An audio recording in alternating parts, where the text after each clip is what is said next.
श्री शिवाय नमस्तुभ्यम। ये जो 20 सितंबर शनिवार ये दिन आप सभी लोग जानते हो कि ये श्राद्ध पक्ष चल रहा है। और ये जो 20 सितंबर शनिवार के दिन इस पवित्र भाद्रपद महीने की श्राद्ध पक्ष की शिव चतुर्दशी तिथि पड़ रही है, यानी कि श्राद्ध पक्ष की मासिक शिवरात्रि। और यह शिव जी को अत्यंत प्रिय है। जैसा कि आप सभी को पता है, हमने मासिक शिवरात्रि के आपको पिछली कई सारी शिव महापुराण की कथाओं में आपको अन्य ऐसे उपाय बताए हैं। महाराज अभी पितृपक्ष चल रहा है, तो यह श्राद्ध पक्ष की मासिक शिवरात्रि यह दिन सबसे बड़ा और विशेष दिन है। महाराज श्राद्ध पक्ष की मासिक शिवरात्रि के दिन किया जाने वाला यह एकमात्र उपाय 51 चावल के दाने और एक हल्दी दीपक भक्तो शिव महापुराण की कथा में बताया गया है कि पितृपक्ष की प्रदोष व्रत का बड़ा महत्व होता है। जैसे कि 20 सितंबर शनिवार देखिए, आप सभी को पता है कि अभी श्राद्ध पक्ष चल रहा है। और इस श्राद्ध में यदि हम एक दीपक भी प्रज्वलित करते हैं तो यह स्वयं हमारे पितरों तक जाता है, जिससे हमारे पूर्वज हमें आशीर्वाद देते हैं, जीवन में आ रही परेशानियां समाप्त होती है। प्रदोष व्रत सबसे बड़ा दिन 20 सितंबर शनिवार श्राद्ध मासिक शिवरात्रि शिव चतुर्दशी तिथि के दिन 51 चावल के दाने और एक हल्दी दीपक भक्तो इस उपाय को अवश्य करें। और आप सभी को पता है कि मासिक शिवरात्रि का यदि कोई सा उपाय है तो वह केवल और केवल 51 चावल के दाने और एक हल्दी दीपक वाला उपाय। आपको इस उपाय को किस समय करना है, मासिक शिवरात्रि के समय या फिर सुबह के समय, ये संपूर्ण बातें हम आगे करेंगे। आप देखिए महाराज, यदि हम श्राद्ध पक्ष में यदि हम एक दीपक भी प्रज्वलित करते हैं अपने पितरों के नाम से, तो इस दीपक की रोशनी हमारे पितरों तक जाती है और उनका हमें आशीर्वाद प्राप्त होता है। उससे हमारे जीवन में चल रही कठिनाइयां समाप्त होती है।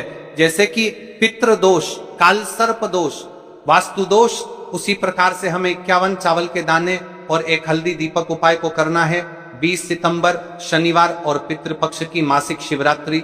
देखिए इन दोनों योग बहुत मुश्किल से आता है, ऐसे मौके बार बार नहीं मिलते, केवल वर्ष में इस उपाय को करने का मौका मिलता है। देखिए मेरी कई सारी अन्य माताएं बहनें हैं जिन्होंने इस उपाय को आज तक किया ही ना हो और उन्हें इस उपाय के बारे में पता ही ना हो। तो देखिए आज की इस कथा से हम आपको जो उपाय बता रहे हैं, उस उपाय को आपको शनिवार की मासिक शिवरात्रि के दिन अवश्य करना है, क्योंकि यह उपाय केवल विशेष तिथि पर और विशेष पावन पर्व पर ही किए जाते हैं।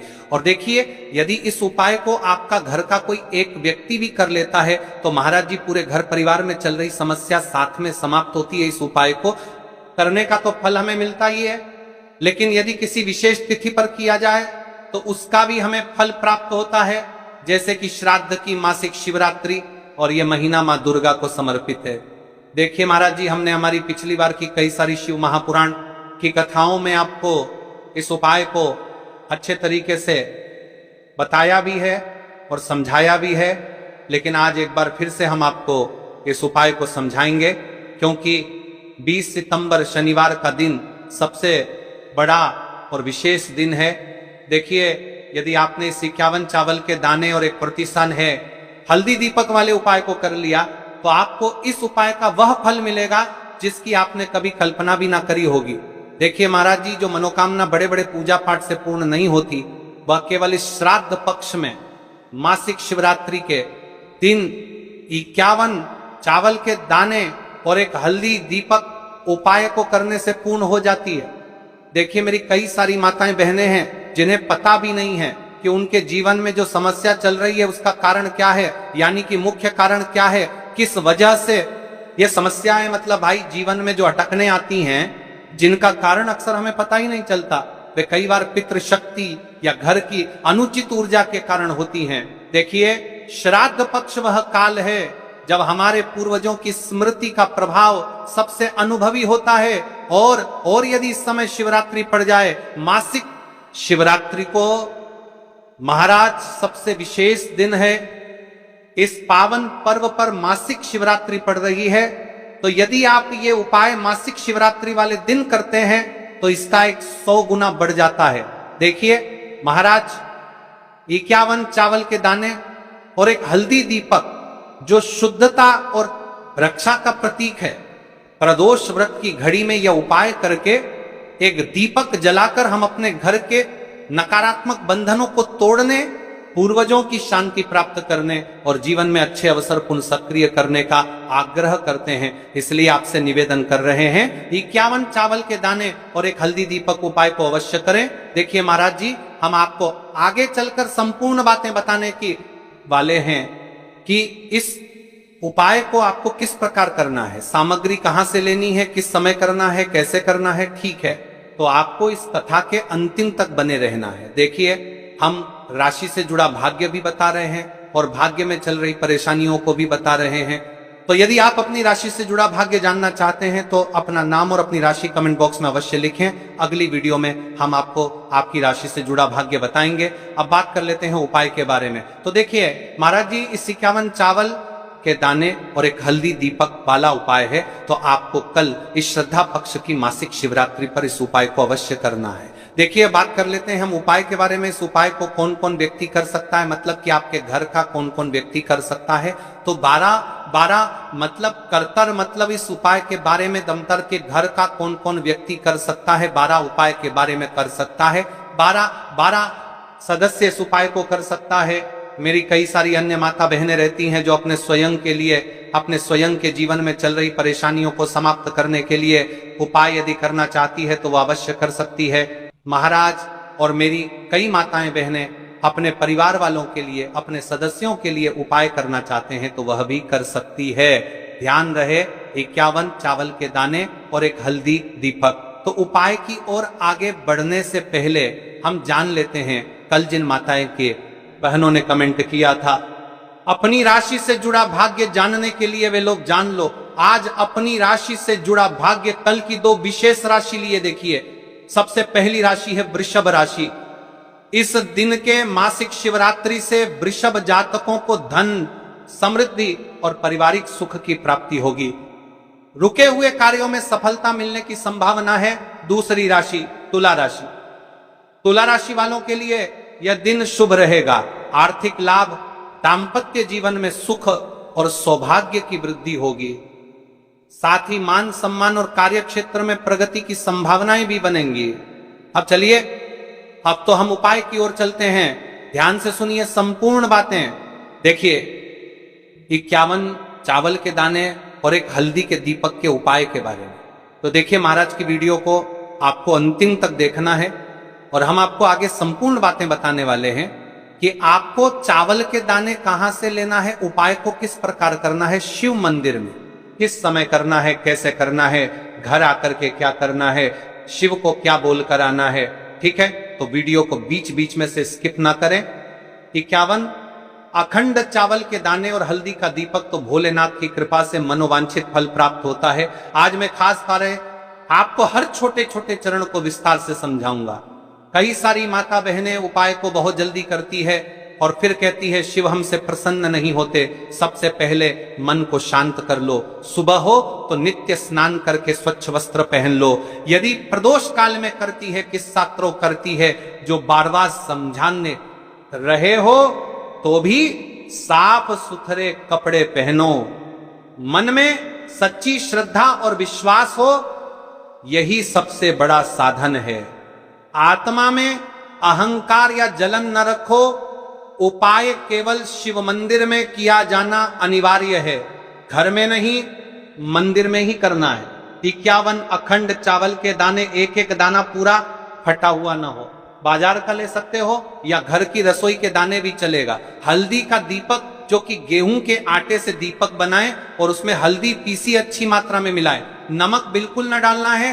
दीपक में रुई की बत्ती लंबी और तेल भरे। तेल के लिए तिल का तेल आदर्श है, पर आप तिल, सरसों, साधारण दीप तेल में से कुछ चुन सकते हो। कम से कम इतना तेल डालें कि दीपक स्थिर जलता रहे। हमें इस उपाय को यदि सुबह के समय कर रहे हैं तो आपको 1 लोटा शुद्ध जल शिवलिंग पर जलाभिषेक के लिए लेकर के जाना है। यदि आप इस उपाय को करने के साथ में कोई अन्य सामग्री भी लेकर के जाना चाहते हैं तो आप वह भी लेकर के जा सकते हैं। ठीक है, जैसे कि फूल, कुछ ताजा पुष्प एक दो पुष्प मंदिर के लिए और एक पुष्प घर ले जाकर रखने के लिए। यदि आप इस उपाय को करने के पश्चात शिव जी की शिवलिंग पर पुष्प समर्पित करना चाहते हैं, अष्टगंध समर्पित करना चाहते हैं, बेलपत्र, तो आप ये अन्य सामग्री भी समर्पित कर सकते हैं। लेकिन हमें सबसे पहले उपाय करना है, उसके पश्चात अब देखिए महाराज जी, आपको एकदम शुद्ध अच्छे से अखंड एक छोटी सी पोटरी कागज की पुड़िया जिनमें 51 चावल के दाने बांध कर रख लीजिए। एक छोटा बर्तन दीपक रखने के लिए, ताकि तेल टपकने से समस्या न हो। अब देखिए महाराज जी, हम इस उपाय को कर रहे हैं तो हमें इस उपाय को करते समय कुछ सावधानियां भी भारत नहीं है, इसलिए हम आपको उपाय को विस्तार से बता रहे हैं, अच्छे से बता रहे हैं, ताकि आप कोई भी गलती ना करें और आपका उपाय सफल हो। तो देखिए, हम बात कर लेते हैं हल्दी के दीपक के बारे में, हल्दी दीपक बनाने की विधि। अब मैं आपको दीपक बनाने की विधि विस्तार से बताऊंगा, साधारण है, ध्यान से बनाइए। एक साफ बर्तन में गेहूं का आटा आवश्यकता अनुसार निकालिए, छोटी सी लोई के बराबर आटा ले लीजिए, इसमें एक चुटकी हल्दी पाउडर अच्छी मात्रा में मिला लीजिए। हल्दी रंग दीपक को शुभ बनाती है, नमक बिल्कुल न डालें, पानी बहुत कम डालकर मिश्रण को गूथा जाए ताकि एक नरम लोई बन जाए, बहुत सख्त नहीं और बहुत नरम भी नहीं। अब उस लोई की छोटी छोटी लोई लेकर बीच में गड्ढा बना दीजिए। दीपक का आकार कटोरी जैसा होगा ताकि तेल और बत्ती आ सके। दीपक में रुई की बत्ती रखें, रुई को बीच से थोड़ी लंबी रखें ताकि बत्ती दीपक से ऊपर रहे। अंत में दीपक में तेल भरें, ध्यान रहे कि तेल बत्ती के आसपास पर्याप्त रहे। अब दीपक प्रज्वलित करने के लिए तैयार है। दीपक पूरी तरह सूखा ना हो, नर्म आटा आवश्यक। दीपक को जलाकर परीक्षण कर लें ताकि मंदिर में जलाते वक्त समस्या न हो। अब हमारा दीपक बंद करके तैयार हो गया है। अब बात कर लेते हैं इस मुख्य उपाय के बारे में। 51 चावल के दाने, तो देखिए महाराज जी, आपको चावल के दाने कहां से लेना है, कैसे लेना है, कब लेना है, इन बातों का आपको ध्यान रखना है। तो देखिए, बहुत से लोग पूछते हैं क्या घर का चावल चलेगा या बाजार का, किस तरह का चावल लेना चाहिए। मैं स्पष्ट कहता हूं, घर का सामान्य चावल या बाजार का कोई भी पूरा दाना चलेगा, पर एक शर्त, 51 दाने अखंड व पूरा होना चाहिए, दाने फटे हुए ना हो। 51 दानों को आप एक साफ सुथरे डिब्बे या कागज की पुड़िया में रखकर मंदिर ले जाइए। मंदिर तक जाते समय पुड़िया खुले ना हो और दानों पर विश्वास और श्रद्धा बनी रहे। अब देखिए, हमारे चावल के दाने भी तैयार हो गए और हमारा दीपक भी तैयार हो गया। अब बात कर लेते हैं कि इस उपाय को करने का सबसे उत्तम समय कौन सा है। मैंने किस समय हमें इस उपाय को करना है, प्रदोष काल का समय या सुबह का समय। देखिए महाराज जी, जैसा कई भक्त पूछते हैं कब किया जाए, मैं 2 विशेष समय बताता हूं। सुबह का समय उत्तम प्रातः 7 बजे से 10 बजे तक, इससे दिन का मंगलप्रद आरंभ होता है। यदि सुबह 7 बजे तक जाना संभव नहीं तो 12 बजे से पहले भी कर सकते हैं। अब बात कर लेते हैं महाराज जी, प्रदोष काल के समय की कई सारी मात्रा बहाने सुबह के समय नहीं कर सकती है, तो सबसे उत्तम समय प्रदोष काल का समय भी है जो शिव जी को अत्यंत प्रिय है। प्रदोष काल सायंकाल 5 बजे से 6 बजे के बीच, यह समय बहुत ही पुण्यकारी माना जाता है। यदि आवश्यकता हो तो 7 बजे तक भी किया जा सकता है। आप जिस भी समय जाओगे ठीक ठाक उसी समय श्रद्धा भाव से करिए। देखिए महाराज जी, अब हमारी इस उपाय की सामग्री भी तैयार हो गई है और हमने आपको समय भी बता दिया है। तो देखिए, मुख्य बात, यदि आप इस उपाय को सुबह के समय कर रहे हैं तो महाराज जी सुबह के समय तो शिव जी की शिवलिंग पर सबसे पहले 1 लोटा जल चढ़ेगा, फिर उसके पश्चात आपको इस उपाय को करना है। और यदि प्रदोष काल के समय कर रहे हैं तो आपको एक साधारण दीपक प्रज्वलित करना है, फिर उसके पश्चात आपको उपाय करना है, ठीक है। और हाँ, एक विशेष और मुख्य बात, कई सारी मेरी अन्य माताएं बहनें रहती हैं जो शिव मंदिर जाते से ही दूसरी अन्य माता बहनों से सामग्री मांगने लगते हैं, जैसे कि जीजी आज आपने एक बेलपत्र तो मुझे दे दो, जीजी आपके पास तो बहुत सारे फूल दिख रहे हैं, एक फूल दे दो मुझे। आपको शिव मंदिर में जाकर के इस प्रकार से नहीं करना है, ठीक है। केवल अपने जो अपनी सामग्री लेकर गए हैं उसी से उपाय करना है। अपने गांव के आसपास में जो भी शिव मंदिर हो, जो भी शिवालय हो, वहां पर पहुंच जाइए। शिव जी की शिवलिंग के लिंग पास में एक ऐसे स्थान पर बैठ जाइए जहां पर आप अपना उपाय पूर्ण रूप से कर ले और किसी अन्य माता बहनों को दिक्कत या परेशानी ना आए और आपको उपाय करते समय, ठीक है। कई सारे लोग प्रश्न करते हैं, आज की सबसे पहले चावल का दाना शिव जी की शिवलिंग पर कहां समर्पित करना है। तो आपको सबसे पहले गणेश को श्रद्धा से अर्पण, सबसे पहला चावल का दाना गणेश जी के स्थान पर अर्पित कीजिए। मन मन में अपनी मनोकामना शांत भाव से कहिए, छोटा सा मनन है विघ्नहर्ता, मेरी मनोकामना के मार्ग को सुगम कर दीजिए। आप गणेश मंत्र 3 बार जप सकते हैं। ओम गम गणपतये नमः शिवलिंग पर जलाभिषेक। अब शुद्ध जल का लोटा निकालिए और शिवलिंग पर धीरे धीरे जल चढ़ाइए। जल चढ़ाते समय मन में बार बार एयूएम नमः का उच्चारण करें। यह सबसे मुख्य मंत्र है। आप मन में 11 बार, 21 बार या 108 बार जप कर सकते हैं, परंतु यदि समय कम हो तो कम से कम 11 बार अवश्य जपें। जलाभिषेक के साथ ही विनम्रता से कहिए, हे भोलेनाथ, मेरी मनोकामनाओं को पूर्ण कर दो, जीवन के कष्टों को दूर कर दो। अब बात कर लेते हैं हल्दी के दीपक के उपाय के बारे में। इस उपाय को भी आपके साथ में ही करना है। हल्दी दीपक प्रज्वलित और आरती। अब अपना हल्दी दीपक निकालिए और उसमें आग लगाइए। मंदिर नियम के अनुसार दीपक वहां जलाना था तो की अनुमति देखिए, पर यदि मंदिर अनुमति देती है तो दीपक शिवलिंग के पास रखें और प्रज्वलित कीजिए। दीपक जलाते ही ध्यान से कहिए, यह दीपक मेरे जीवन का अंधकार मिटाए, गरीबी और दुहक दूर करे और घर में लक्ष्मी का वास कराए। दीपक की लौ से शिवलिंग का प्रकाश पूजन आरती कीजिए। दीपक को धीमे धीमे घुमाइए और ओम नमः शिवाय अथवा कोई भक्ति गीत गाते हुए आरती करे। अब जो आपने अपने साथ अन्य सामग्री लेकर के आए हैं, जैसे कि पुष्प लेकर आए हैं, अंत में फूल अर्पित कीजिए। एक छोटा सा पुष्प लेकर घर के मंदिर के लिए अपने साथ रख लीजिए। ध्यान रहे, जो भी पूजा सामग्री आपने मंदिर में छोड़ा है वह मंदिर के नियमों के अनुसार ही होनी चाहिए। कुछ मंदिर चावल दाने वापस नहीं लेने देते, इसलिए पुष्प घर के लिए अलग रखें। पूरा कार्य करने के बाद हाथ जोड़कर कहते हैं, धन्यवाद भोलेनाथ, आपकी शरण में आता हूं, मेरी मनोवांछाएं आप पूर्ण करिए। शांति और प्रणाम करके मंदिर से बाहर निकलिए। अब आपका उपाय पूर्ण हो जाता है। देखिए महाराज जी, आप उपाय करने से पहले इस वीडियो को देख रहे हैं तो हम को पूर्ण बातें अच्छी तरीके से समझ रहे हैं। कुछ सावधानियां और विशेष बातें जो आपको हमने पहले भी बता दी है, लेकिन आपको एक बार फिर से बता देते हैं। फिर इसके पश्चात हम जानेंगे 7 चने की दाल वाला उपाय, जो कि स्वर्ण समर्पण वाला उपाय है। तो देखिए कुछ मुख्य बातें, चावल के दाने फटे न हो, यह सबसे महत्वपूर्ण। अखंड दाने ही रखें, दीपक में नमक न डालें। आपने साफ कहा था, इसलिए नमक बिल्कुल मना। यदि किसी कारणवश 1-2 दाने छूट जाए, घबराइए मत। श्रद्धा के साथ जो कर सके वही करें, पूरा मन लगाकर, तो प्रभाव मिलता है। यदि आपके घर का कोई भी एक व्यक्ति या फिर कोई भी व्यक्ति इस उपाय को करता है तो आपको क्या क्या लाभ होने वाले हैं महाराज जी, और क्या क्या समस्या समाप्त होगी, ध्यान से सुनिए। मन में शांति और स्थिरता आती है। जीवन में आने वाली अनावश्यक बाधाएं कम लगती हैं। धन संबंधी परेशानियां धीरे धीरे घटने लगती हैं। आर्थिक स्थिति बेहतर होने लगती है। पारिवारिक संबंधों में स्नेह और समझ बढ़ती है। जिन इच्छाओं का मन में लगातार अभाव रहा, उन पर वास्तविक परिवर्तन देखने को मिलता है। ध्यान, ये लाभ श्रद्धा और